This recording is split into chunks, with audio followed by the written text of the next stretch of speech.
lancé volontairement ou involontairement par Claude Guéant.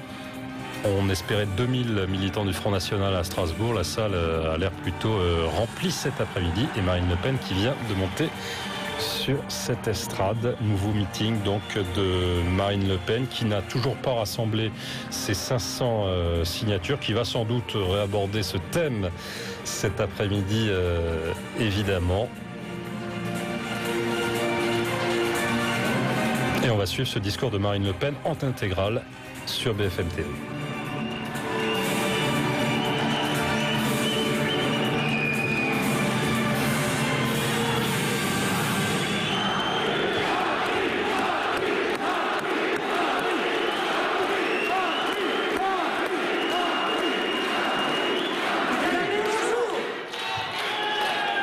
Mes chers amis, c'est toujours un très grand bonheur. Le dimanche est devenu un rendez-vous incontournable de cette campagne où je peux venir vous voir, traverser nos villes à la rencontre des Français. Je voudrais faire un salut puisque nous sommes suivis, comme vous le savez, sur Internet, à nos compatriotes d'outre-mer, à nos compatriotes de la Réunion que je viens de quitter notamment.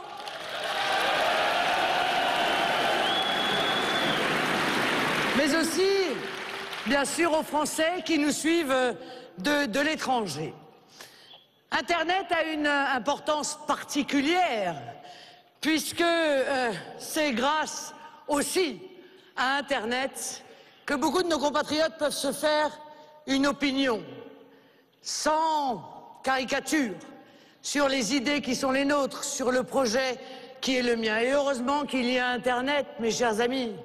Lorsque l'on voit les temps de parole qui ont été accordés du 1er au 27 janvier dans les journaux et les magazines des chaînes de télévision généralistes et d'information continue aux différents candidats. Hollande, 58 heures et 20 minutes. Sarkozy, 55 heures et 36 minutes. Bayrou, 13 heures et 25 minutes. Et Marine Le Pen, 11 heures et 30 minutes. Voilà. Alors, vous voyez, mes amis, qu'il est évident que si nous comptons sur la soi-disant équité qui devrait être pourtant celle, et notamment du service public, eh bien, nous aurons le plus grand mal à aller à la rencontre de tous nos compatriotes. Je crois savoir que pour le mois de janvier, sur les reportages et émissions politiques de TF1, j'ai eu droit à 3% du temps de parole. Et sur France 2, je crois que c'était un tout petit peu mieux, ça devait être 3 minutes 26. 3 secondes. Voilà donc un petit peu la manière dont nous sommes obligés de nous battre.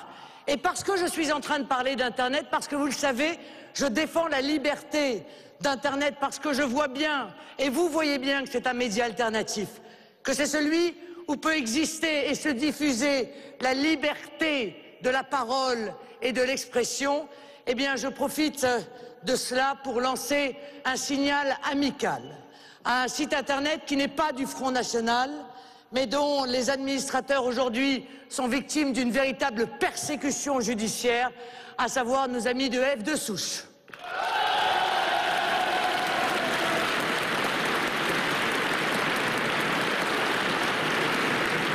Comme vous savez, j'ai souvent l'occasion de venir à Strasbourg, au Parlement européen, et j'ai à chaque fois le même plaisir de m'y trouver.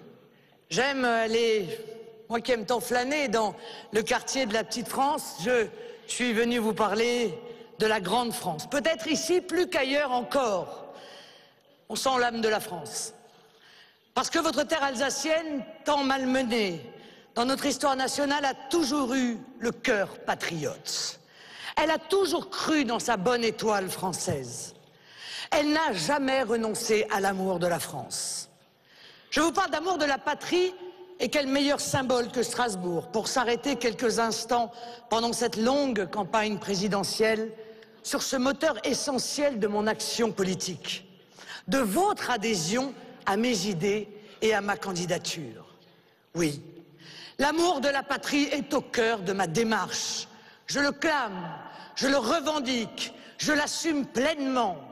Mon projet d'espérance pour la France est totalement porté par cet amour de la patrie. Je dis haut et fort mon amour de la patrie, même si, vous le savez bien, c'est quand on parle de l'amour de la France, quand on l'a chevillé au cœur comme moi, qu'on s'offre le plus directement aux assauts violents du système. Le système n'aime pas que l'on parle de son attachement à la France. La nation est devenue un objet honni, de même que le peuple devient un hideux personnage qui ne comprend jamais rien, qui grogne, qui gêne, bref, que l'on souhaiterait mettre au placard. Et vous le savez tout aussi bien que moi, dans notre pays, parler de la nation, parler de ses couleurs, parler de sa puissance, c'est s'exposer aux pires insultes. Prononcez le mot nation et l'on vous taxera de belliciste, de dangereux nationaliste. Dites votre souhait de défendre les Français avant le reste du monde et l'on vous dira au mieux que vous êtes xénophobe, au pire que vous êtes raciste. Mais je vous le dis avec force, ne vous arrêtez pas aux caricatures, n'écoutez pas l'insulte de ceux qui veulent qu'on dépasse la France et qu'on l'enterre au cimetière des idérances, au cimetière des causes perdues. N'écoutez pas ceux qui vous disent que notre pays ne peut plus rien. C'est qu'en réalité, ils ne veulent plus rien pour vous. Et qu'en oubliant la France et les Français, ils serviront d'autant mieux leurs maîtres, les puissances d'argent et l'oligarchie à laquelle ils appartiennent. N'écoutez pas ceux qui nous insultent, mes chers amis. Tous défendent le même but, préserver le système en place. Ils ne méritent pas notre attention. Ne cherchez même pas à leur répondre et continuez votre chemin militant. Alors, comme partout où me porte la campagne présidentielle, je suis venu vous parler de mon amour de la France et des Français. Car mon projet tout entier est fondé sur l'idée que l'on doit se battre d'abord pour la France, d'abord pour les Français.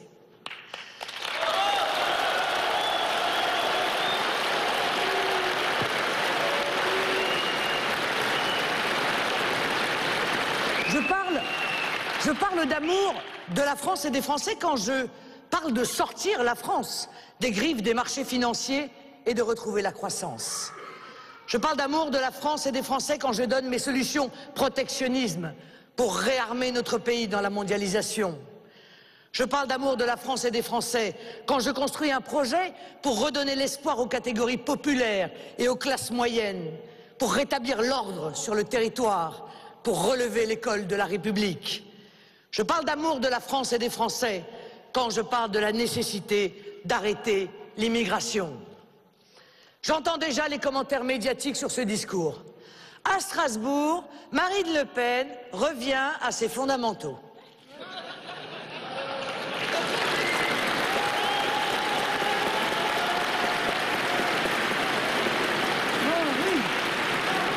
Oui, vous verrez, on dira que je retourne à mes fondamentaux parce que j'évoque les sujets qui intéressent les Français et que les autres candidats désertent. L'immigration, l'insécurité, la laïcité bafouée. Fondamentaux comme si depuis le début de la campagne, je ne parlais que de sujets secondaires. Comme si le seul sujet sur lequel nous étions légitimes à nous exprimer était celui de l'immigration. Mais non, tous les sujets que j'aborde sont des sujets fondamentaux. Tous les tabous que je brise au fil de mes discours sont des sujets fondamentaux. Je parle simplement de tout. J'ose aborder tous les sujets, même ceux qui fâchent nos élites. Mon projet est global et je veux qu'on voit partout la cohérence, qu'on en voit partout la force qui fait vaciller, ça ne vous aura pas échappé, et demain, je l'espère, fera tomber un vieux système qui tremble. L'immigration, ce sera, paraît-il, un des sujets au cœur de la campagne de notre vrai faux candidat Nicolas Sarkozy. Il paraît que ce cher M. Sarkozy a décidé de faire quelque chose contre l'immigration.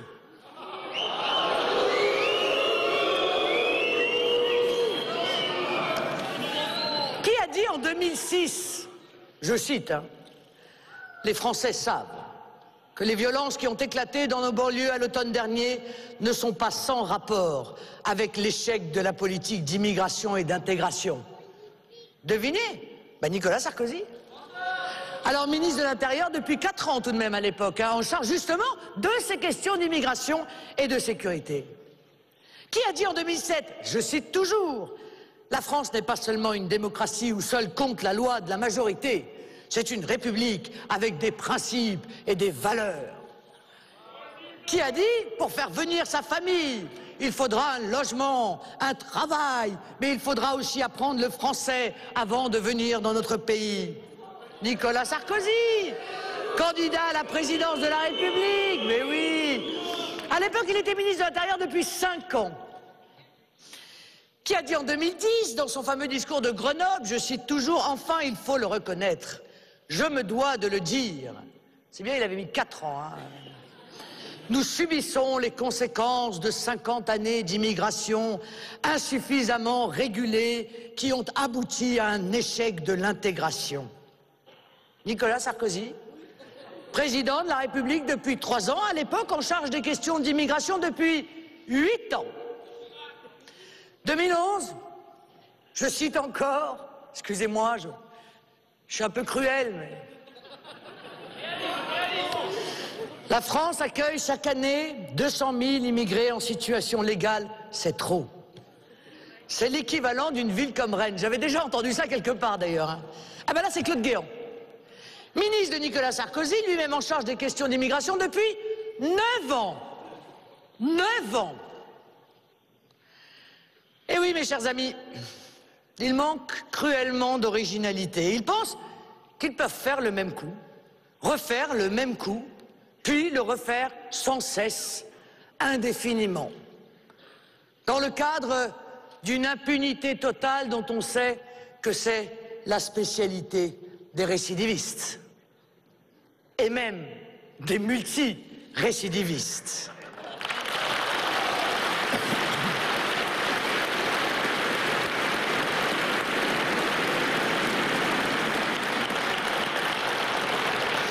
Je ne sais pas si vous avez eu l'occasion d'ailleurs de regarder, de voir un article dans le Figaro. Je ne sais pas ce qui était arrivé aux journalistes du Figaro cette fois-ci. Espèce d'audace incroyable. Ils avaient récupéré les questions du contrat, vous savez, que vous devez remplir pour devenir français.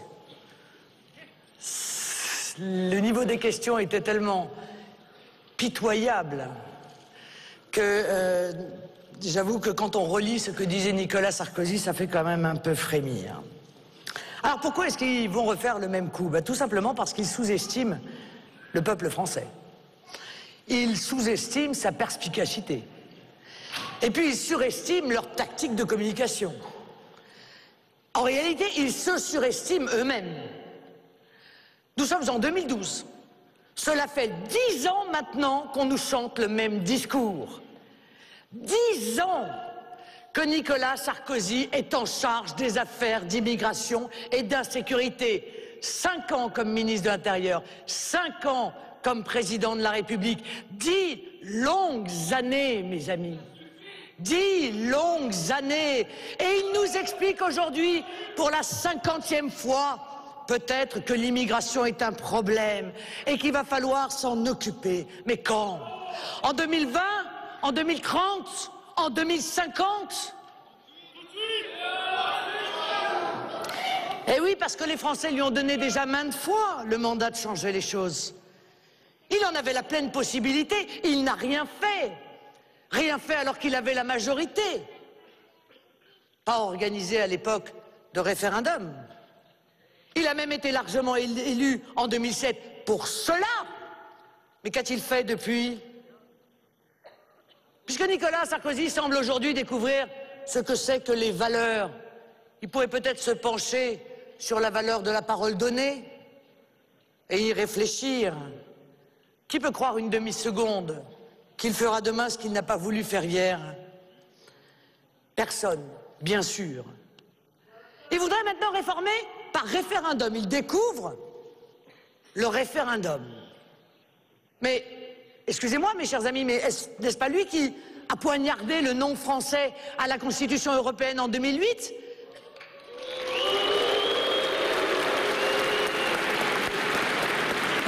pas fait un seul référendum en 5 ans en expliquant en off que le référendum c'est trop dangereux. Bah oui, vous comprenez, le peuple, c'est dangereux le peuple.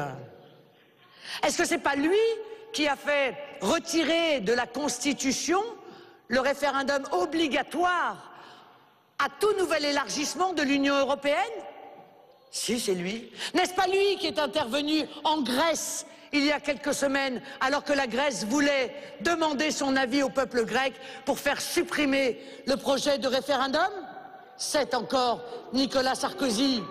Est-ce que ce n'est pas lui qui aujourd'hui est en train de nous imposer un traité qu'il est en train de fabriquer avec l'Allemagne sans consulter le peuple?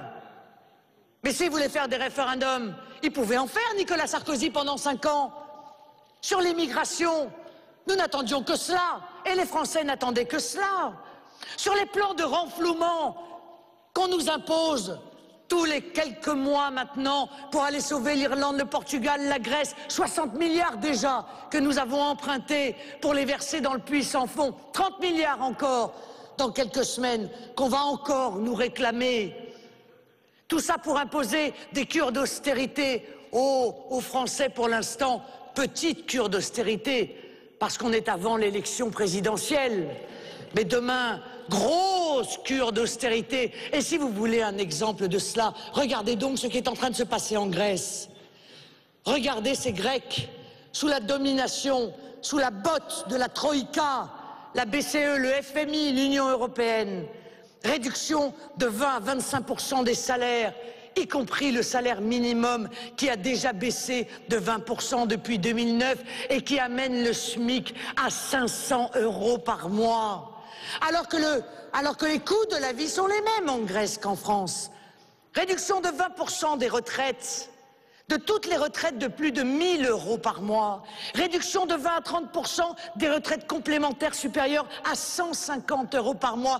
1 milliard d'économies sur les médicaments, des privatisations massives. Eh bien, on aurait pu leur demander leur avis. À nous aussi, on aurait pu nous demander notre avis. Parce que, croyez-moi, mes chers amis, les Grecs sont en train de vivre notre futur. Ne croyez pas que nous échapperons à cette spirale.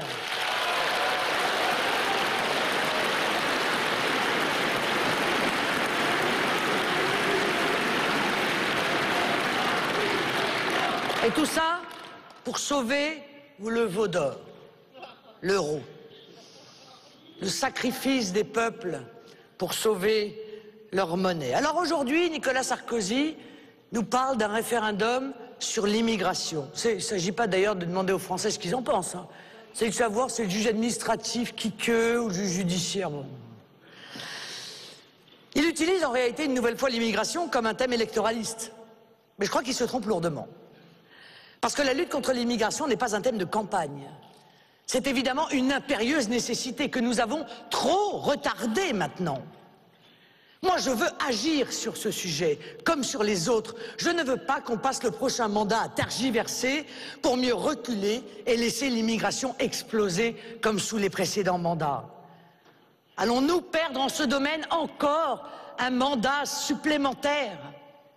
Si je dis qu'il faut maintenant agir contre l'immigration, c'est bien sûr parce que je veux défendre notre culture, notre civilisation, qui est un héritage inestimable. Je veux défendre notre identité, dont je dis clairement qu'aujourd'hui elle est menacée. Et cela, chacun le comprend. On ne peut pas accepter que le peuple français soit chaque jour un peu plus heurté par le déferlement de cultures qui ne sont pas la sienne, obligé de se soumettre dans son propre pays. Mes chers amis, le seuil de tolérance a été atteint depuis bien longtemps déjà en matière d'immigration. Mais il y a une autre raison tout aussi impérieuse aujourd'hui. Stopper l'immigration, c'est aussi une urgence sociale. Vous savez, ceux qui refusent de voir la souffrance des Français face à l'immigration massive ne méritent pas de les diriger, particulièrement lorsqu'ils traitent cette souffrance par le mépris et par l'injure.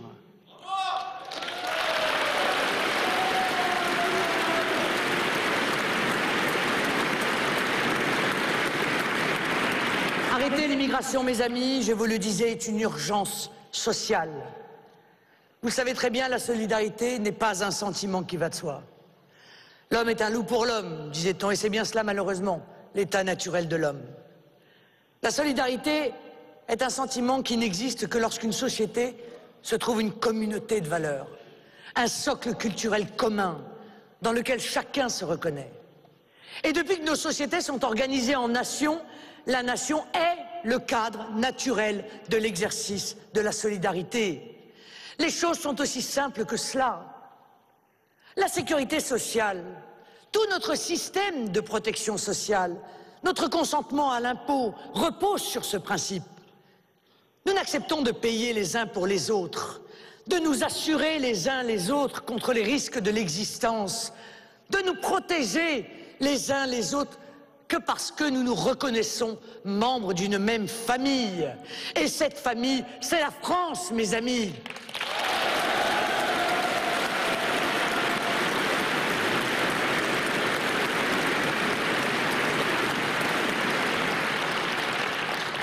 Je vous le dis sans fioriture, l'immigration massive porte en elle les germes d'une destruction de notre solidarité nationale. Or, c'est 10 millions d'étrangers qui ont été accueillis dans notre pays dans les 30 dernières années. Pour toutes ces raisons, dénonçons le mensonge des immigrationnistes. On ne peut pas défendre notre modèle social et dans le même temps vouloir continuer l'immigration. C'est impossible. On ne peut pas accueillir 1 million d'étrangers en 5 ans. Légalement, en régulariser 160 000 sans mettre en cause l'équilibre de nos finances publiques. Alors, pourquoi refuse-t-il de parler d'immigration dans cette campagne autrement que sous l'angle de l'électoralisme, quelques semaines avant le vote? Mais pour une raison très simple, l'UMP et le PS, le centre, mènent là strictement la même politique. À quelques centaines près, ils sont d'accord sur les chiffres de l'immigration légale. Ils sont d'accord pour la régularisation au cas par cas que j'ai appelée la régularisation massive au cas par cas. Parce que 32 000 régularisations par an de clandestins, c'est pas du cas par cas. C'est évidemment absolument massif. Hollande est d'accord, que la Sarkozy est d'accord, François Bayrou est d'accord. La façade est peut-être différente, mais derrière les discours, la réalité est absolument identique. Et pas une feuille de papier à cigarette ne sépare l'immigrationniste forcené de gauche et l'immigrationniste forcené de droite. Sauf qu'il y en a un qui assume et l'autre qui en a honte.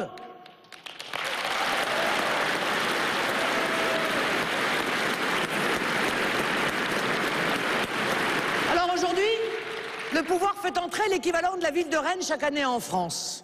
Et encore une fois, je ne parle que de l'immigration légale. En leur temps, les socialistes faisaient déjà entrer la ville de Perpignan chaque année. Bon, c'est vrai, Rennes n'est pas Perpignan. La ville a grossi, comme les flots d'immigration admis chaque année dans notre pays. Perpignan il y a 10 ans, Rennes aujourd'hui, demain quoi? Strasbourg? Puis Lyon? Paris? Sarkozy, c'est le monsieur plus de l'immigration.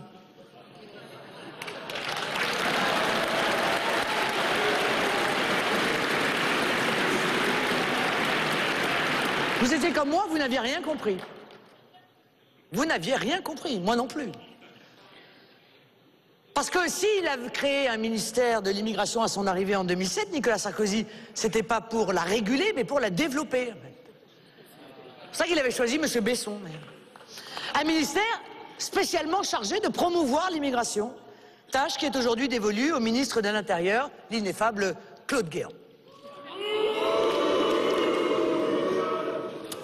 Alors oui, je pense que les Français, perdus en début de mandat dans les brumes d'une communication ultra abondante, ont aujourd'hui sorti la tête de la fumée. Ils ne sont plus dupes des petits numéros de manipulation de messieurs Guéant et Sarkozy. Ils ne croient plus un instant à l'imposture défraîchie de la droite populaire. Vous savez, cette agence de communication qui vise à ramener les électeurs déçus vers Nicolas Sarkozy. Les Français voient clairement la réalité. Jamais l'immigration n'a été aussi forte qu'aujourd'hui.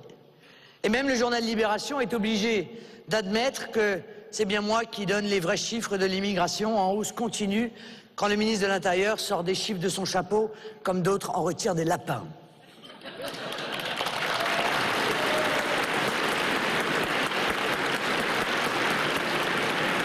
Or, vous le savez très bien, vous êtes les plus lucides, vous êtes les premiers à avoir compris. En jouant la carte de l'immigration de masse, le gouvernement actuel ne fait que réaliser le projet du grand patronat, dans ce domaine comme dans tous les autres d'ailleurs. Aucune politique de fermeté n'est à attendre à l'égard de l'immigration, n'est à attendre de la part d'un gouvernement qui est aussi soumis aux intérêts de la finance et du grand capital, parce que, bien évidemment, qui réclame toujours plus d'immigration? Qui a besoin d'une main-d'œuvre bon marché, docile, à souhait? Mais le MEDEF de Laurence Parisot, bien sûr, le grand patronat, et Jacques Attali aussi, qui nous voudrait tous nomades. Vous savez, Attali, que j'avais appelé Attila. Quand il passe, plus rien ne repousse. Alors évidemment, ne nous étonnons pas que si les meilleurs amis du grand patronat, Nicolas Sarkozy et la bande du Fouquet's, organisent une immigration aussi massive, c'est qu'ils y trouvent un intérêt. Après tout, peu leur importe, les citoyens. Ils ont déjà dépassé ça. Ce qui les intéresse, ce sont en réalité les forces de production et de consommation. Français, étrangers, clandestins, tant que ça travaille à bas prix et que ça consomme, croyez-moi, ça leur va. Et comprenons quel rôle est laissé à la gauche dans ce petit théâtre. Donner un alibi moral à la sordide politique d'immigration, mettre du rose dans les mots pour mieux cacher la noirceur du modèle ultralibéral, verser du miel pour masquer l'acidité du projet mondialiste qui veut toujours et toujours plus d'immigration afin d'assouvir sa soif de profit et de rentabilité. Un système bien conçu de leur part, où l'on embauche des étrangers au salaire minimum, les transformant d'ailleurs ce salaire minimum au passage pour tous en salaire maximum, puisque la société bonne fille offre les moyens de subsistance. École gratuite, université gratuite, soins gratuits, logements sociaux gratuits, pas pour tout le monde. Pas pour ceux, évidemment, qui sont obligés de payer pour entretenir cette ruineuse politique. Voilà les rôles dévolus à la droite et à la gauche dans ce scénario. Et ne nous étonnons pas, donc, si leurs politiques, au final, sont exactement les mêmes. L'immigration massive bouscule les Français dans leur identité. Elle les blesse dans leur culture. Elle les choque dans leur mode de vie. Oui, il y a une culture française. Il y a dans notre pays des valeurs républicaines. Il y a des façons de vivre. Il y a des traditions. Il y a une histoire. Il y a des habitudes, des paysages, des mœurs, des codes. Et il n'y a aucune raison que nous en ayons honte. Il n'y a aucune raison que nous en ayons honte.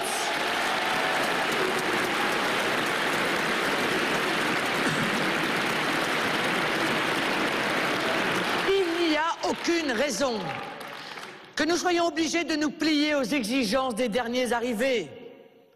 À Rome, fais comme les Romains. C'est ce qu'aurait répondu Ambroise à Augustin qui lui demandait s'il était préférable que le jour de repos soit pris le samedi comme à Milan ou le dimanche comme à Rome. À Rome, fais comme les Romains. Français, au fond de vous, vous le savez bien, personne d'autre que moi n'aura le courage de régler ce problème. Personne d'autre que moi n'aura le courage de s'attaquer au dossier de l'immigration massive, qu'elle soit légale ou illégale. Personne n'aura le courage de mettre en place une politique dissuasive d'immigration en coupant l'ensemble des pompes aspirantes de l'immigration mise en œuvre par l'UMP et le PS.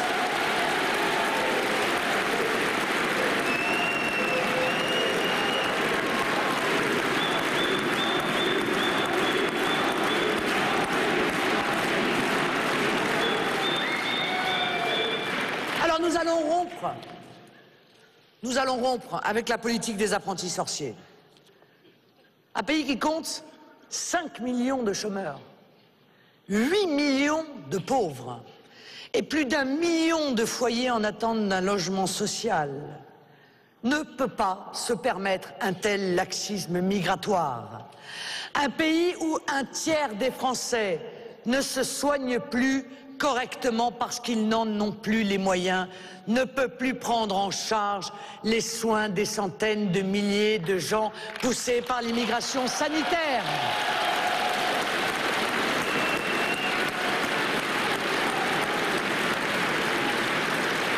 Et parce que ce débat est tabou en France, c'est au Royaume-Uni qu'il faut aller voir pour connaître la vérité. L'évidente vérité, celle que seuls nous disons depuis des années et des années aux Français, il y a bien un lien entre immigration et chômage. C'est une étude officielle britannique toute récente qui le révèle. Sur les 5 dernières années, 160 000 Britanniques n'ont pas trouvé d'emploi à cause de la concurrence due à l'immigration. Voilà la vérité. L'immigration n'est pas la première cause du chômage, mais elle y contribue. Elle l'aggrave en période de pénurie d'emploi. Elle pèse de surcroît à la baisse sur les salaires, et c'est tout à fait normal, puisque le principe même de la présence de ces étrangers, cette volonté du patronat de les faire entrer toujours plus nombreux dans notre pays, c'est bien qu'il y a un intérêt. L'intérêt, c'est que le marché du travail est un marché, et comme tous les marchés, ça fonctionne avec l'offre et la demande. Il est évident que plus il y a de personnes qui réclament un emploi, et plus celui qui va accorder l'emploi a la possibilité de faire pression pour l'embaucher au salaire le plus bas possible. Par conséquent, plus il y a d'étrangers qui entrent alors que nous avons un chômage de masse, et plus évidemment les salaires dans notre pays baissent. 1% de salaire en plus. C'est une étude qui avait été rédigée par les États-Unis. 1% d'immigration en plus et 1% de salaire en moins. Il ne s'agit pas là d'accuser les immigrés. Il s'agit là d'accuser ceux qui ont organisé cette immigration. Il s'agit là d'accuser les responsables politiques de cette immigration.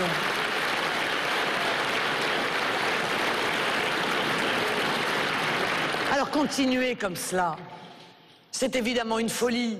Et si nous voulons arrêter, ça n'est pas parce que nous sommes portés par une haine quelconque, par une xénophobie quelconque. Nous ne sommes portés que par l'amour de notre peuple, qui a le droit à notre protection.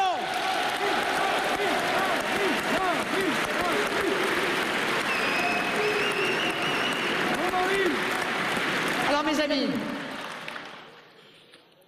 je m'engage en 5 ans à réduire drastiquement l'immigration légale, que je ramènerai de 200 000 entrées par an à 10 000 entrées par an en 2017. Ces 10 000, qui m'apparaît être le seuil incompressible, seront concentrés sur les étudiants les plus talentueux de la planète, sur de vrais amoureux de la France, sur des artistes de talent, sur des chercheurs ou des experts qui apporteront au génie de notre nation. Quant à l'asile, il sera divisé par 5 en 5 ans, tant il est aujourd'hui utilisé de manière excessive, abusive, et représente en réalité une nouvelle porte d'entrée de l'immigration. Nous mettrons fin à l'absurdité du regroupement familial et nous passerons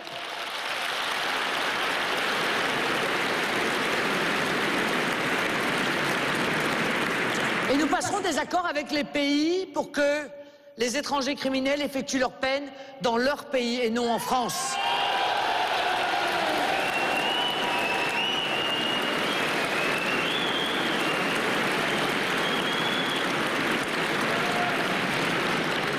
Je voudrais quand même vous rappeler, là aussi je suis cruel, mais on n'échappe pas à son bilan, que c'est Nicolas Sarkozy qui a fait supprimer, soi-disant, la double peine, suppression réclamée par la gauche, et que même la gauche n'avait jamais osé mettre en place, et qui nous a obligés, nous, peuple de France, à continuer à contribuer à la vie de criminels condamnés dans notre pays et qu'on ne pouvait plus expulser à leur sortie de prison dans leur pays.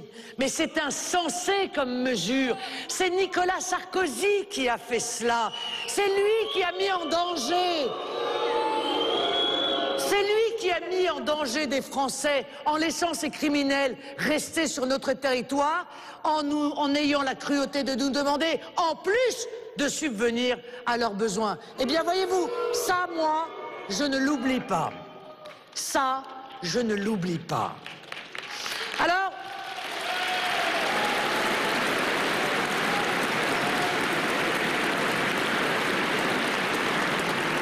Alors effectivement, nous négocierons avec les pays pour que les criminels fassent leur peine dans leur pays, parce que non seulement la France n'a pas vocation à accueillir toute la misère du monde, comme disait l'autre, mais elle n'a pas vocation non plus à accueillir toute la criminalité du monde.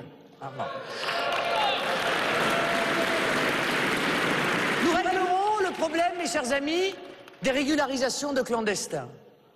De la manière la plus simple qui soit, le choix ne sera pas entre la régularisation massive ou la massive au cas par cas. Il n'y aura plus de régularisation possible en France.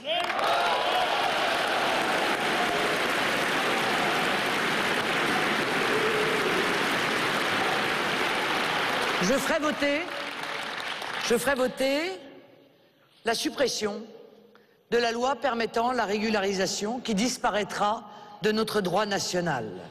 Pour une raison simple, c'est que lorsqu'on vient dans un pays et qu'on en vient en violant les lois, lorsqu'on se maintient dans un pays en violant les lois, eh bien on ne doit pas pouvoir être régularisé. Si l'on veut, on demande, et si l'on n'obtient pas, on reste chez soi. Quant à l'acquisition de la nationalité française, elle ne sera plus automatique. Nous supprimerons donc le droit du sol.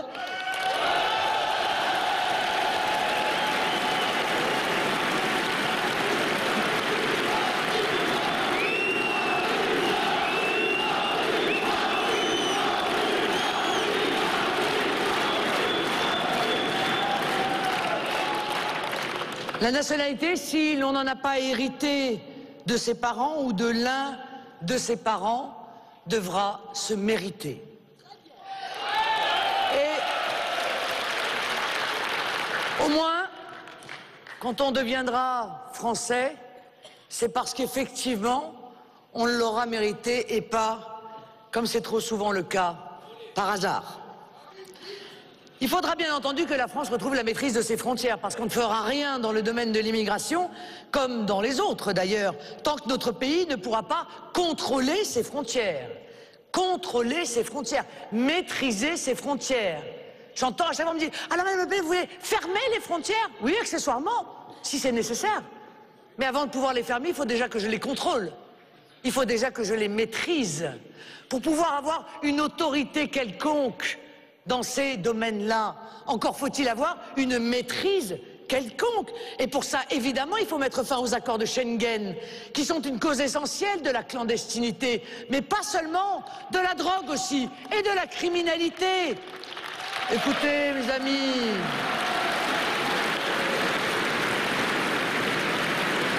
nous avons un peu de recul.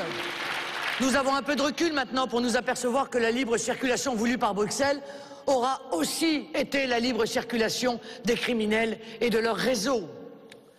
Et puis je vous le dis tout spécialement ici à Strasbourg, c'est au peuple français et non à des technocrates non élus, c'est au peuple français et non à je ne sais quelle juridiction européenne de décider de la politique de la France.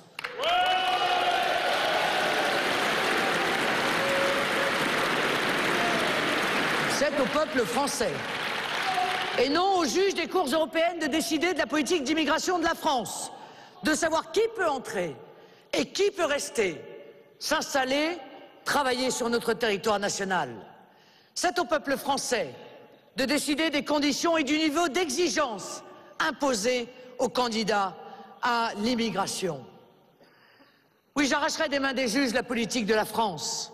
Le seul souverain légitime en France est et restera le peuple.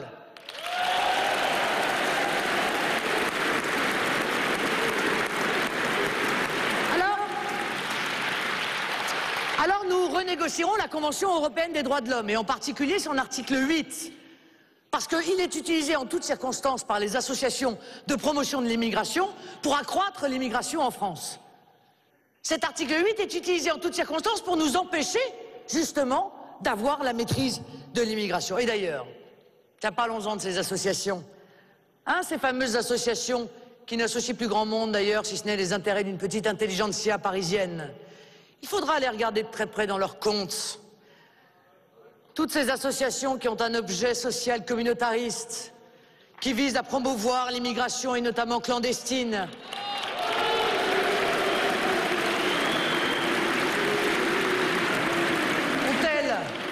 Ont-elles vocation à être financées par l'argent public? Ont-elles vocation d'ailleurs à s'attaquer à des élus, à intervenir dans le débat public, financés par l'argent public? Écoutez, les choses seront claires. L'État ne leur versera plus un euro.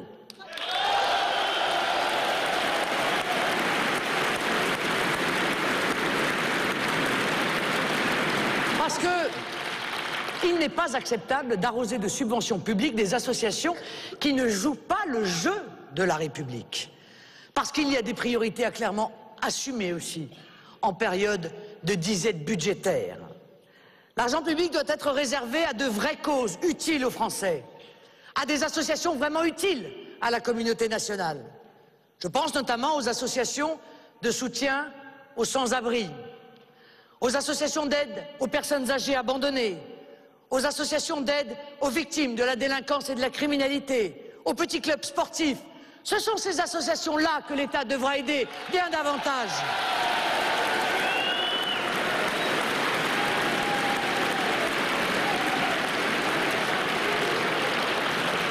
Alors rompre avec des décennies de laisser-faire migratoire, voilà mon engagement. Je veux rendre la France aux Français. Assurer la pérennité de notre identité nationale, de notre culture. Je veux rendre aux Français la maîtrise de leur sol, comme je veux leur rendre leur sécurité.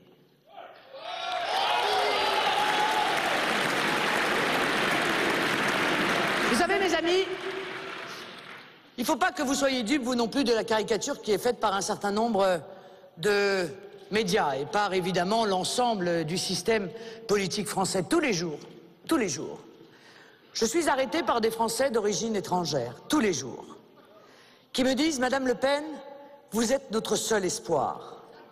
Madame Le Pen, la France que nous avons choisie, celle où nous avons choisi de vivre, celle dont nous avons demandé et obtenu l'adoption, est en train de ne plus être la France.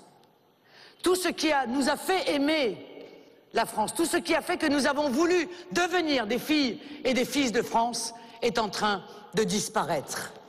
Et croyez-moi, ces Français d'origine étrangère qui travaillent, qui ont des enfants, qui vivent eux aussi dans l'angoisse du lendemain, qui ont peur eux aussi du chômage, qui voient eux aussi le système de protection sociale s'effondrer, qui eux aussi craignent pour leurs petits, eh bien, dans cette grande mission de redressement de la France, croyez-moi, mes amis, ils sont à nos côtés.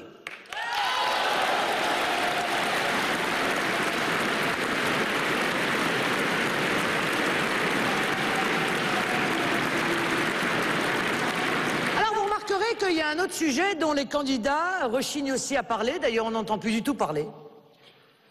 C'est pourtant essentiel dans la vie des Français, c'est leur sécurité. Ou plutôt la terrible insécurité qui les frappe, eux, leur vie, leur famille. Qu'a donc fait aussi là le pouvoir en place? Où sont donc passées les belles promesses de 2007, les discours martiaux de 2008, les propos musclés de 2009, les nouvelles promesses de 2010, les menaces viriles de 2011, en attendant d'ailleurs le nouvel enfumage de 2012. Qu'a-t-il donc fait, mes chers amis? Je vous le demande. Rien, bien sûr. Bien sûr aussi, il a fait quelque chose, il a fermé les commissariats et les gendarmeries. Il a supprimé des milliers de gendarmes et de policiers. Après l'inertie totale de Jacques Chirac, nous avons eu droit au démantèlement programmé de la sécurité par Nicolas Sarkozy. Mais moi, j'ai une seule question à poser à ceux qui ont voté pour Nicolas Sarkozy en 2007. Avez-vous voté Sarkozy pour ça? L'avez-vous élu pour ça? Les violences contre les personnes, qui sont les vraies violences, les inadmissibles violences, n'ont jamais autant augmenté, en hausse, année après année. Les émeutes que la France ignorait encore il y a 10 ans se sont généralisées. Villiers-le-Bel, Grenoble, mais personne n'a oublié. Les armes, de plus en plus souvent des armes de guerre, ont envahi nos banlieues. J'entends encore les promesses de Nicolas Sarkozy nous expliquant qu'avec un instrument qui projette de l'eau, il allait pouvoir nettoyer les banlieues des racailles.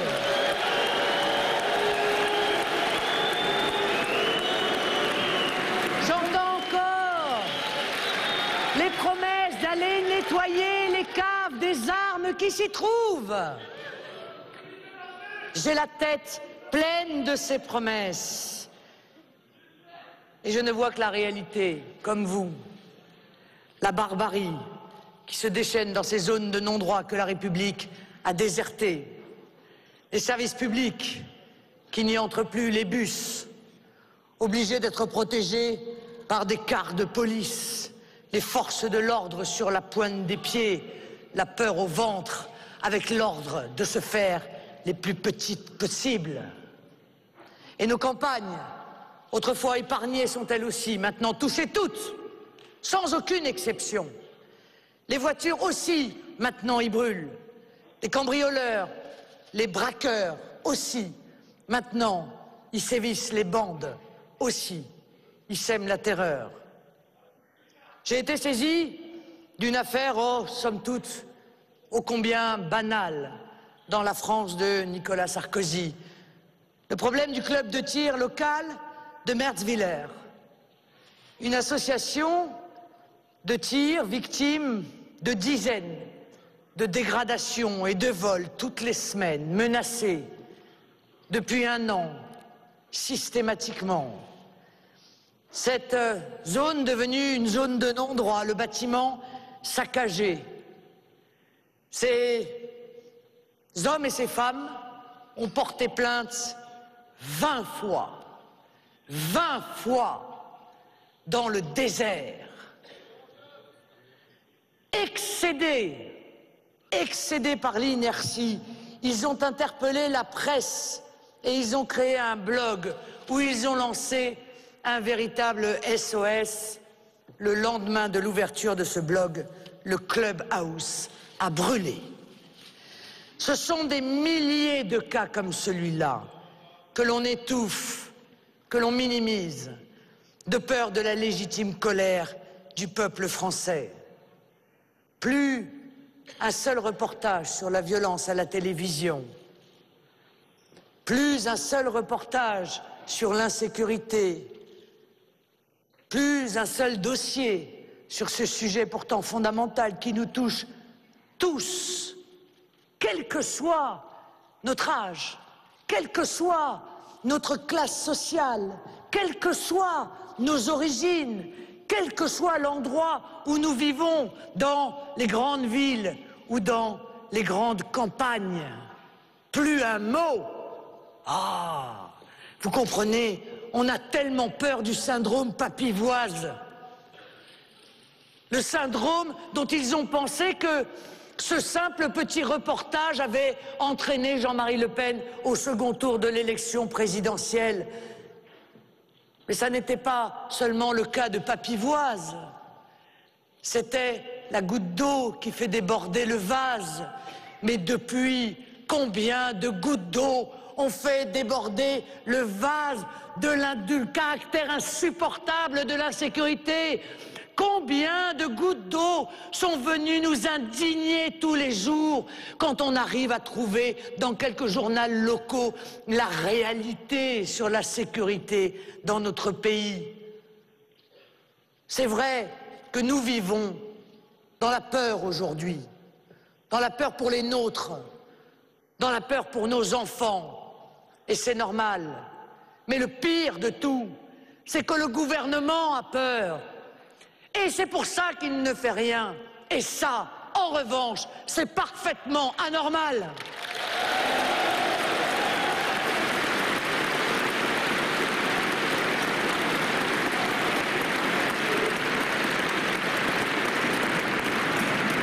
Alors je vais encore choquer les belles âmes, hein, s'il y en a quelques-unes dans la salle. Les bobos, bouchez-vous les oreilles. Parce que je vais faire un constat que chacun fait au quotidien. Et il n'est pas sans rapport avec ce que je viens de vous dire. Si l'insécurité progresse, c'est que l'immigration monte.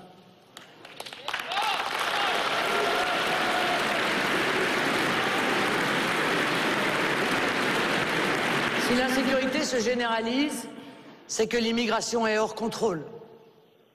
Si l'insécurité frappe fort, c'est que l'immigration est encouragée, qu'elle est voulue. Je vais choquer, oui, les belles âmes et les bobos. Mais je le dis et je le redis. Le lien entre insécurité et immigration est évident. Et il est prouvé.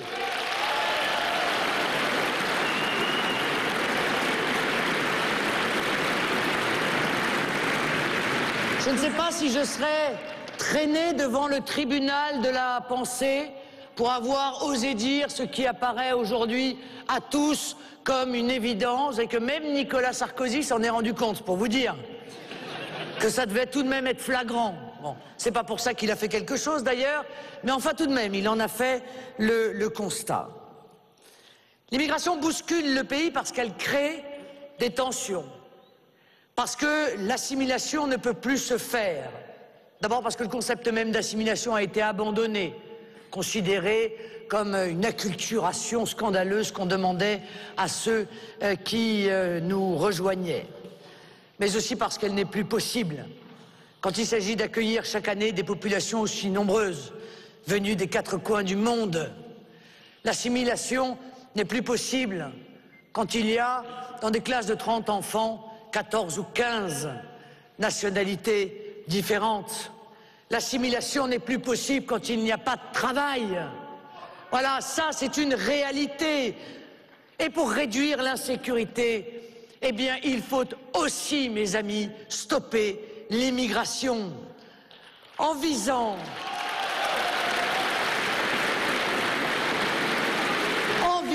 l'assimilation dans le creuset français et non la juxtaposition de communautés qui toutes cherchent à imposer leur loi à la loi de la République.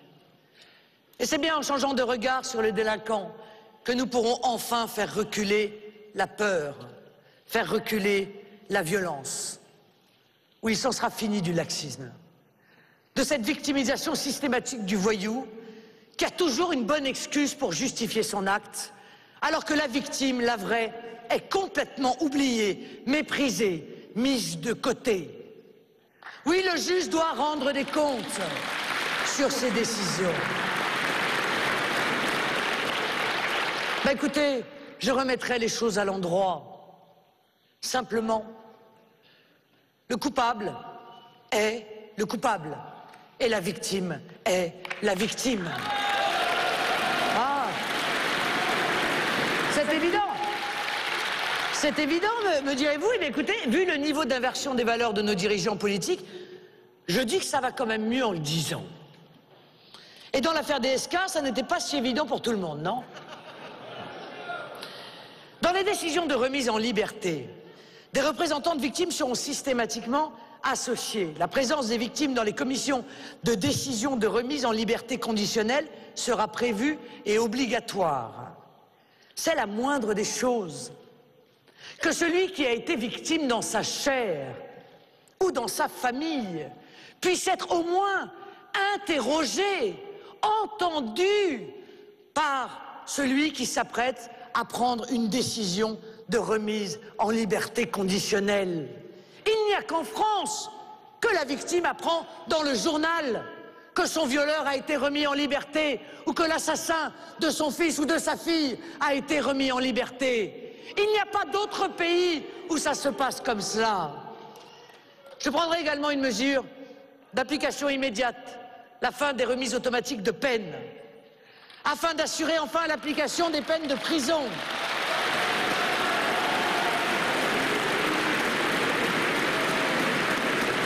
Car il y a, entre autres, au moins 2 scandales.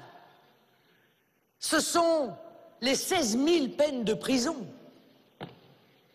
qui ne sont pas exécutées. 16 000 peines qui ne seront jamais en réalité exécutées. Mais il y a un deuxième scandale. Ce sont les peines qui sont ramenées à un niveau dont je me permets de vous dire qu'ils sont dérisoires. Un condamné à 20 ans de prison ferme, mais libéré au bout de 12. Et comment peut-on accepter cela? Et d'ailleurs, comment des peines criminelles prononcées au nom et par le peuple français peuvent-elles être modifiées par un juge? Ce qu'a prononcé le peuple français, et notamment ce qu'a prononcé le jury populaire, seul le jury populaire peut le modifier. C'est ça la souveraineté du peuple français.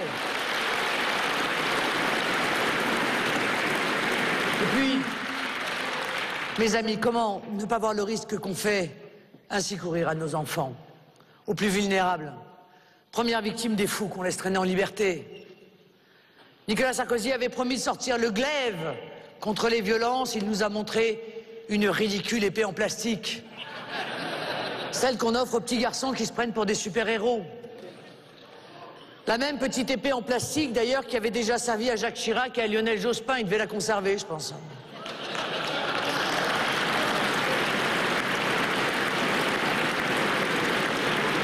Comment ne pas voir aussi que cette insécurité qui est aussi au cœur des problèmes de l'école, cette insécurité qui est souvent la conséquence de la perte de l'autorité, de la perte du respect.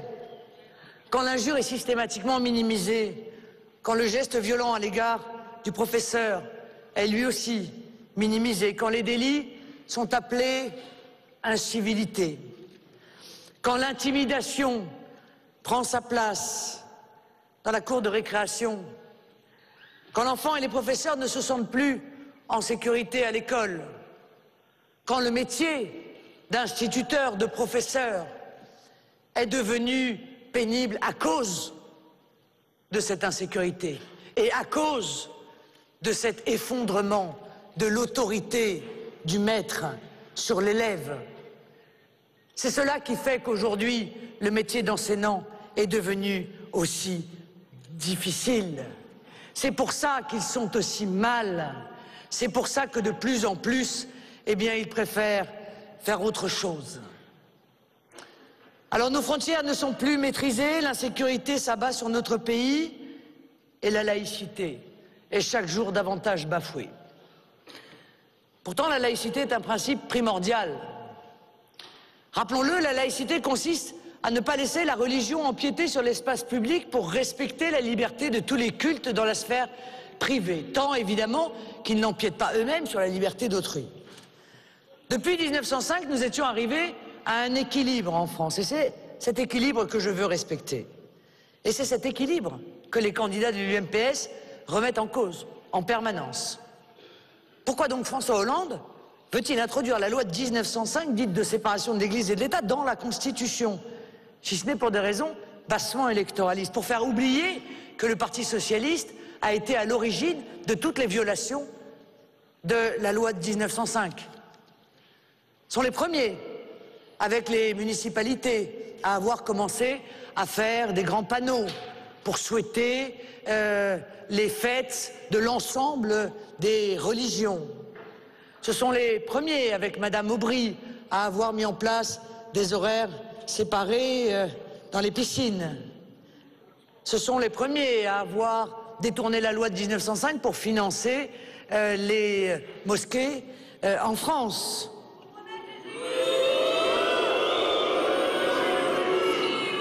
Mais quel intérêt, puisque l'article 1er de la Constitution dit déjà que la France est une république indivisible, laïque, démocratique et sociale.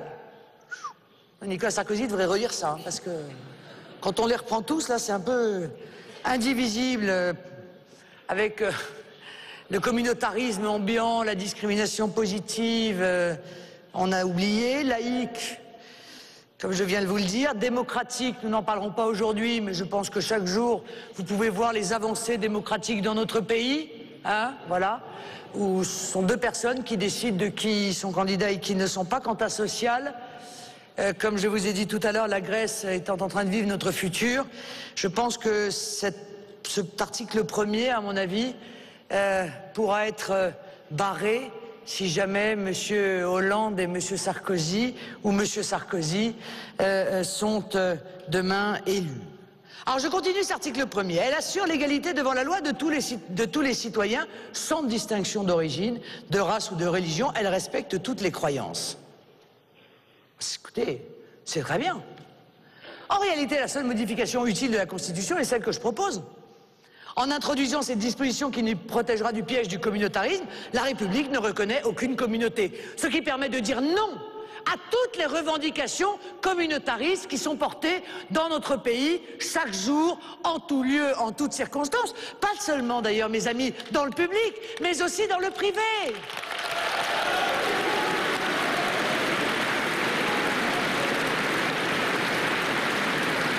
Parce qu'on pense souvent au public, mais on ne pense jamais au privé. On ne pense jamais à tous ces chefs d'entreprise qui sont tous les jours confrontés à des problèmes de revendication religieuse. Tous les jours. Et qui ne peuvent s'appuyer sur aucun texte, qui n'ont aucune légitimité pour dire non, pas de salle de prière, non, pas d'horaire séparé, non, pas de jour férié spécifique, non, pas de tenue religieuse ostentatoire. Alors, face à cette vide de la Constitution, eh bien, ce vide, à ce qu'est devenu un vide de la Constitution sur le problème du communautarisme, ils sont perdus, ils ont besoin. Nous avons besoin d'introduire ce texte dans la Constitution. Il faut étendre largement le principe de laïcité pour n'avoir qu'une et une seule citoyenneté en France. La défense et la promotion de ce principe essentiel seront assurées par un ministère de l'Intérieur, de l'Immigration et de la laïcité. Car plus d'un seul, derrière les apparences de campagne, ne défend réellement la laïcité. Et vous le savez bien.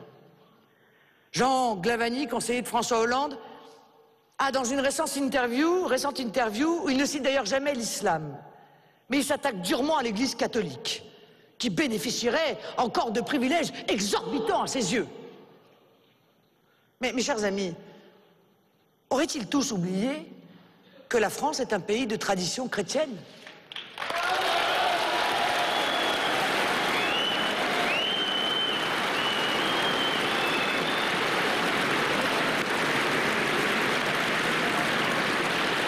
Pense-t-il avoir déjà fait de nous des nomades au point d'avoir tranché ainsi brutalement nos racines? Ont-ils tous oublié que la France est le pays du blanc manteau de cathédrale, que durant 15 siècles, le catholicisme fut la religion de la quasi-totalité des Français? Mais cette histoire, soyons-en fiers et cessons de vouloir la nier ou de vouloir la contourner.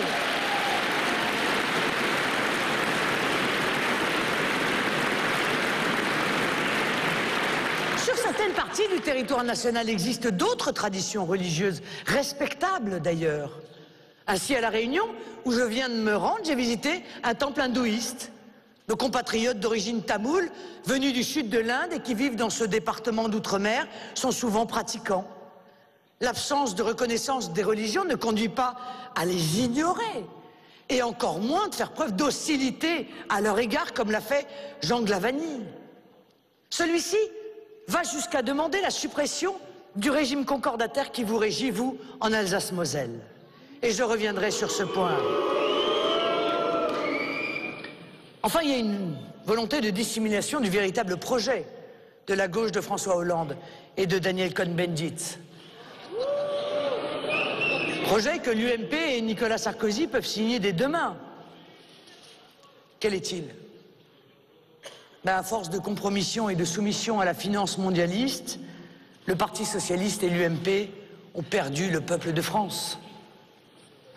Alors pour conserver les privilèges et les rentes du pouvoir, il leur faut changer le peuple. L'immigration massive ne suffit plus. Figurez-vous que la fondation socialiste Terra Nova veut instaurer en France une citoyenneté musulmane. Oui, mais il faut lire ce qui sort des cercles de réflexion du Parti socialiste. Vous me direz, Terra Nova, c'est celui qui voulait que l'élection présidentielle se fasse avec des notes. François Hollande parle couramment de France métissée, comme si le métissage relevait de l'espace public et non de la sphère privée où deux êtres qui s'aiment se retrouvent pour fonder une famille.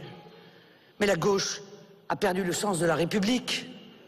Elle a largué les valeurs républicaines. Elle veut diviser les Français selon leur religion et leur origine pour mieux les opposer. Et comme d'habitude, ce projet ne sert qu'un seul intérêt, celui des puissants, de ceux qui n'ont pas envie d'avoir face à eux un peuple français uni, rassemblé et déterminé à tout changer.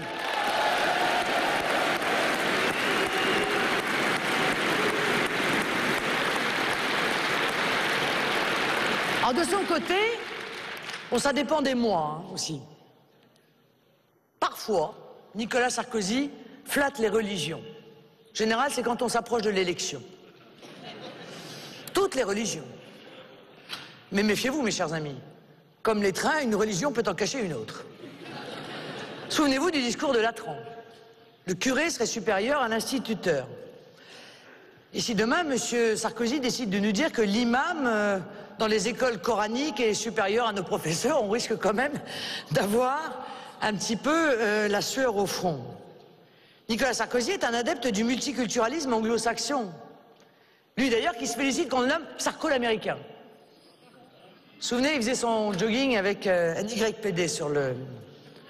Son modèle en réalité c'est ce pays où l'archevêque de Canterbury s'est prononcé pour l'application de la charia aux musulmans vivant en Angleterre. On est arrivé au bout du communautarisme. Et cette voix éminente n'est pas isolée dans une culture qui fait du droit à la différence le fondement d'une société où l'individu relève de la communauté de diverses natures avant d'être de son pays. Ces communautés ne sont pas seulement religieuses, elles sont aussi ethniques. Eh bien moi je ne veux pas de ce modèle. Je ne veux pas pour la France d'une société fragmentée, où le citoyen disparaît au profit de l'affilié. Je veux défendre l'article 1er de la Constitution française, en toutes circonstances. Je veux la pleine application de la loi de 1905. Ce n'est pas à la laïcité à s'adapter à une religion, quelle que soit cette religion. Le catholicisme, le protestantisme, le judaïsme se sont adaptés à la laïcité, pas d'ailleurs sans difficulté. Eh bien l'islam devra s'adapter à la laïcité, socle de la République, fondement de nos valeurs.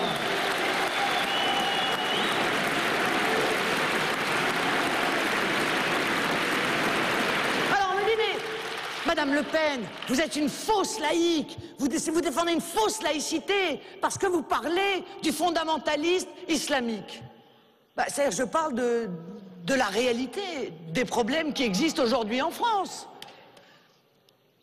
Ah, on me répète en général, oui mais regardez, Saint-Nicolas du Chardonnay. Saint-Nicolas du Chardonnay. J'ai jamais entendu, moi, que Saint-Nicolas du Chardonnay allait effectuer des pressions ou des menaces ou chercher à faire changer la loi de la République. Je n'ai pas entendu que les Juifs exigeaient d'avoir des revendications religieuses. J'ai pas entendu qu'on avait aujourd'hui un problème avec les protestants qui exigeaient ceci ou cela. Le problème aujourd'hui, c'est le problème de ceux qui exigent au nom du fondamentalisme islamique. Il est là le problème. Alors, On a le droit de le dire.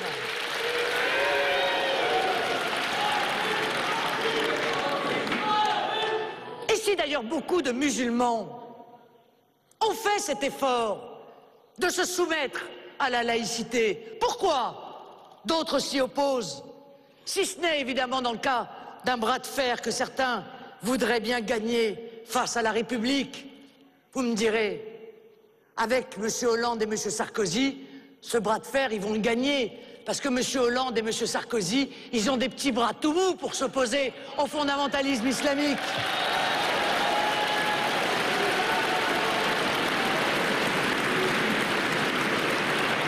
Pourquoi la laïcité?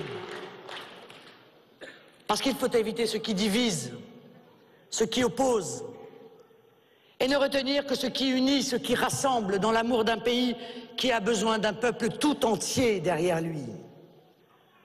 Alors prenons des mesures d'application immédiate pour remettre au premier plan ces principes.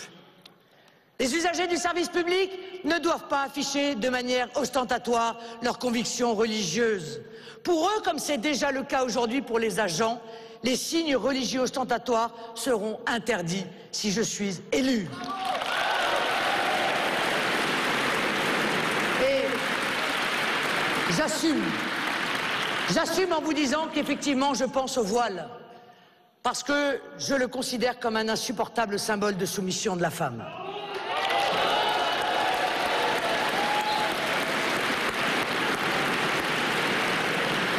Dans les cantines publiques, la nourriture à caractère religieux, comme la nourriture halal, sera prohibée.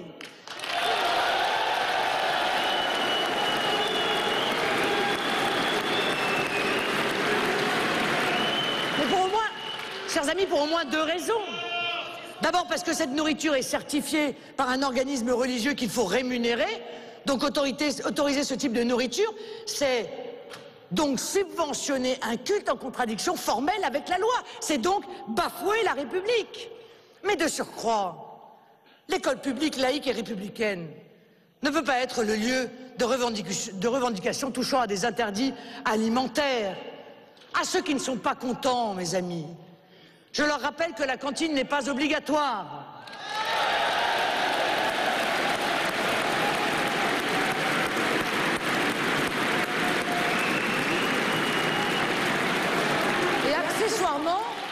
Et accessoirement, que l'école publique n'est pas obligatoire. Il y a aussi l'école privée. On sait bien, et on se cache les yeux, que dans certains quartiers, sous la pression islamiste, des commerces finissent par ne plus proposer à leurs clients que de la nourriture halal. Et je suis la seule. Oui, je suis la seule à avoir le courage de le dire. Je suis la seule à avoir le courage de dénoncer que dans un certain nombre de villes, ou de quartiers, il n'existe plus une seule boucherie non halal.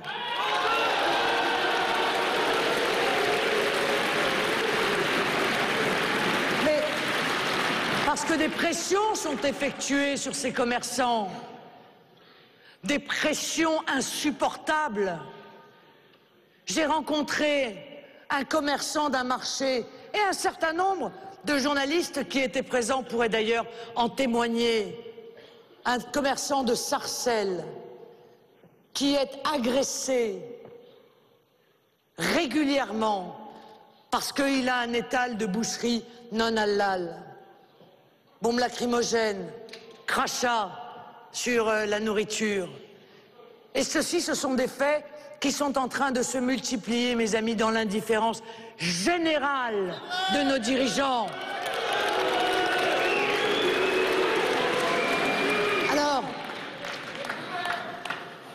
Alors il va bien falloir faire quelque chose. Le porc n'est plus servi dans de nombreuses cantines scolaires. Tout le monde doit donc s'adapter aux interdits religieux de quelques-uns. Mais c'est pas ça la démocratie.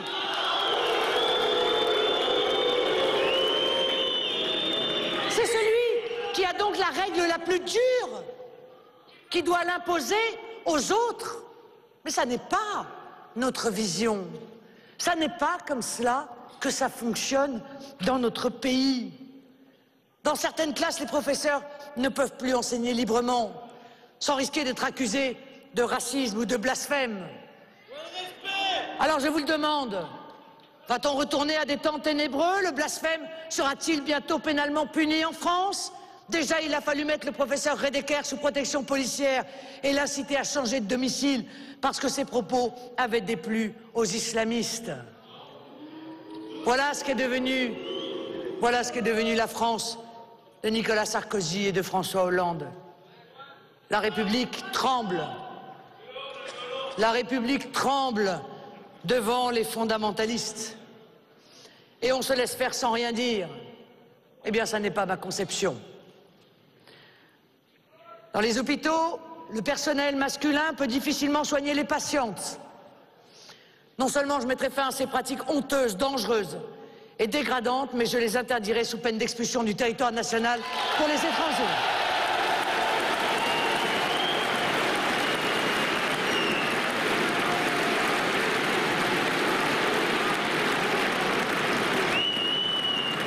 Il n'y a, mes chers amis, que par la fermeté que nous réglerons cette dérive dont je considère qu'elle est éminemment grave. Dans les quartiers où sévissent les fondamentalistes, il devient chaque jour plus difficile d'échapper à la pression communautariste et religieuse. L'État est dans l'incapacité d'y faire respecter la liberté de conscience et les faits divers d'agression menés pendant le ramadan contre ceux qui ne se plient pas à ce même ramadan se multiplient. Comme tout principe, la laïcité doit s'appliquer avec intelligence et discernement, en prenant en compte les contraintes de la géographie et de l'histoire. Ici même, en Alsace-Moselle, qui connut 3/4 de siècle si douloureux et si tourmenté, le Concordat de 1801 et les articles organiques sont toujours en vigueur. Les cultes catholiques, luthériens, calvinistes et israélites y appartiennent à l'espace public. Leurs desservants sont rémunérés par l'État. Les cimetières peuvent avoir un caractère confessionnel. Cette situation est un legs de l'histoire. Eh oui, l'histoire. C'est important, l'histoire. Je sais que Nicolas Sarkozy ne fait plus apprendre l'histoire de France à l'école, mais pourtant l'histoire, ça compte. Eh bien, les dispositions du Concordat ne sauraient être étendues à d'autres confessions. Elles n'ont pas connu... Pourquoi? Parce qu'elles n'ont pas connu dans cette région les mêmes vicissitudes. Or, vous le savez, depuis quelques années, perce la volonté d'étendre le régime concordataire à l'islam sous prétexte que si cette religion était absente d'Alsace-Moselle en 1801, elle y serait aujourd'hui présente. Mais c'est un argument fallacieux, parce que d'autres cultes y étaient aussi inconnus il y a 2 siècles et y comptent aussi désormais des fidèles. Pourtant, lundi dernier, 6 février, le premier cimetière municipal musulman de France a été inauguré à Strasbourg. Le maire socialiste Roland Ries, avec la complicité de l'ancienne maire UMP, Fabienne Keller, ils ont tous les deux, complicité, délibérément contourné la loi. C'est une étape évidemment vers l'extension du Concordat à l'islam en Alsace-Moselle. C'est une tentative insidieuse qui a coûté tout de même 800 000 € aux contribuables strasbourgeois. Mais ne soyez pas dupes, c'est évidemment pour l'UMPS et ses satellites Verts et Modem une subtile manière d'imposer l'islam dans l'espace public. La République est intelligente. Le droit local d'Alsace-Moselle en est une preuve. Mais son extension lui ferait perdre sa spécificité. Surtout en matière religieuse, et je devrais dire en matière politico-religieuse, toute concession sera vite interprétée comme une capitulation. Et vous savez que ça marche plutôt bien. Je vous donne la recette. Occupez une rue en y priant tous les vendredis, au mépris de la laïcité et de l'ordre public. Vous pourrez le faire sans difficulté, tant que personne, en l'occurrence moi, n'en parlera. Puis, quand l'affaire commence à produire quelques vagues dans l'opinion, exiger une caserne à 1,40 € le mètre carré en plein Paris. Enfin, quand on vous aura livré cette caserne, continuez de prier dans la rue et vous aurez gagné. Vous pouvez reproduire ça comme ça indéfiniment.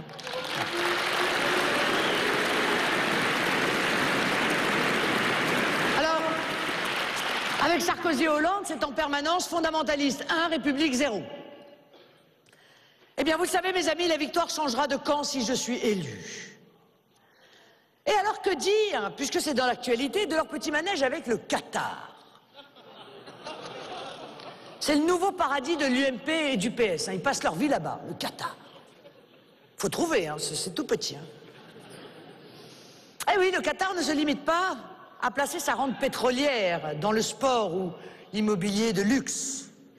Le Qatar ne se contente pas de s'emparer ou de tenter de s'emparer d'industries stratégiques françaises avec la complicité du gouvernement. Le Qatar investit aussi massivement dans les banlieues françaises. L'ambassadeur du Qatar en France gère depuis l'an dernier un fonds de 50 millions d'euros pour aider, selon ses propres dires, les Français d'origine arabe. Mais cette ingérence qui est discriminante au sein du peuple français s'est aussi traduite par des visites d'élus de banlieue dans cet émirat. Élus UMP et PS sélectionnés sur une base ethnico-religieuse. Mais je veux dire, quand je vous disais tout à l'heure que je craignais beaucoup pour l'article 1er de la Constitution française, vous voyez que je n'étais pas trop pessimiste. Mais ces assauts répétés contre la laïcité, contre l'indivisibilité de notre nation, s'inscrivent dans le choix assumé pour la diversité contre l'égalité républicaine. Par diversité, entendez bien sûr la diversité ethnique, celle qui se voit, et pas la diversité sociale, dont leur politique ultralibérale assure qu'elle n'existera jamais. L'UMP et le PS ne jouent pas le social, ils jouent la couleur de la peau, dans une vision terriblement dégradante de l'être humain.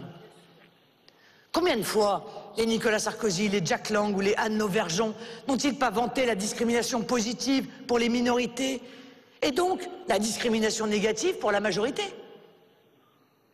Il ne fait plus bon en France être issu d'un milieu populaire, car on n'a aucune chance de rentrer dans les quotas qu'ils sont en train de mettre partout en place. Plus ou moins sournoisement d'ailleurs. Ces Français sont aussi les oubliés de ces folles dérives communautaristes. Il ne fait pas bon être un enfant d'ouvrier, d'employé, de paysan, un enfant de la classe moyenne dans cette France communautarisée qu'ils veulent imposer aux Français. Cette idéologie différentialiste n'est qu'un racisme inversé. Elle conforte les replis communautaires et crée un incroyable sentiment d'injustice. Même ceux qui sont censés en bénéficier se trouvent lésés. Ils sont soupçonnés d'être là où ils sont par la seule grâce d'une discrimination. Les États-Unis, la Grande-Bretagne et les Pays-Bas s'interrogent aujourd'hui à son propos et reviennent en arrière. En Allemagne, Angela Merkel reconnaît l'échec du communautarisme. Mais cela n'empêche pas Nicolas Sarkozy d'y foncer tête baissée. Alors qu'en France, les différences individuelles restent dans la sphère privée. Que le droit à l'indifférence l'emporte sur le droit à la différence.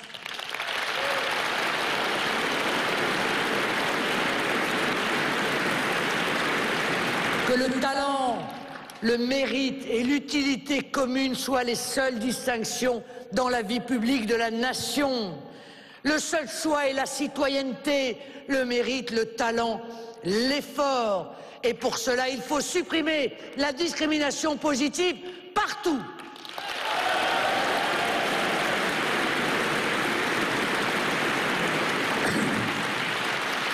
Les conventions ZEP, Sciences Po, vous en avez entendu parler, là, du richissime Monsieur Descoings, qui s'octroie plusieurs dizaines de milliers d'euros par mois de salaire. Eh bien, elles seront interdites, parce qu'elles sont contraires à l'égalité, parce qu'elles sont un cache-misère qui ruine le concours républicain et qu'elles empêchent enfin de régler les vrais problèmes de fond.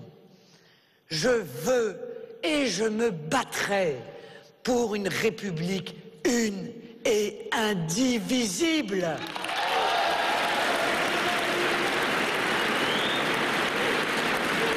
Je veux pour la France la liberté de chacun dans sa sphère privée pour permettre l'égalité dans l'espace public afin d'assurer entre tous les Français la fraternité.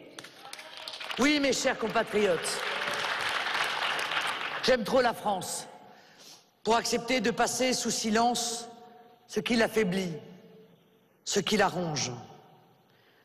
Je crois trop en la France pour accepter qu'elle s'oublie elle-même.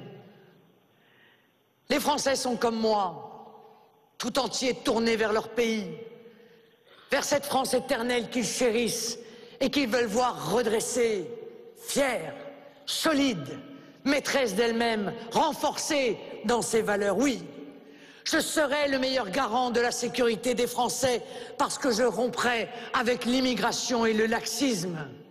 Oui, je défendrai la solidarité nationale que les Français doivent aux Français.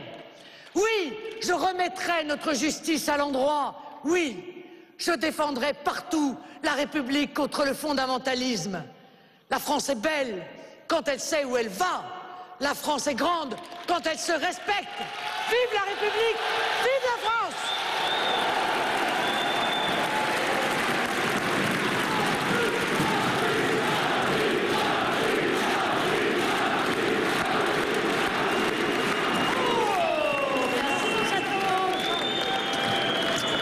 Merci, merci. Salut. Ah, bisous dans la bouche. On a même des artistes. Oui, je vais te le signer après, mon petit. Je vais te le signer après. Je vais te le signer après.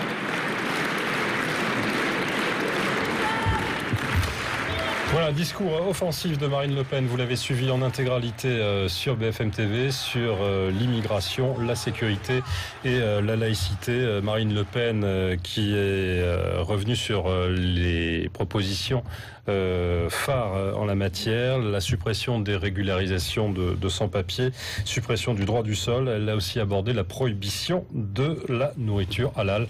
On y reviendra bien sûr dans les prochaines éditions de BFM TV. On passe à présent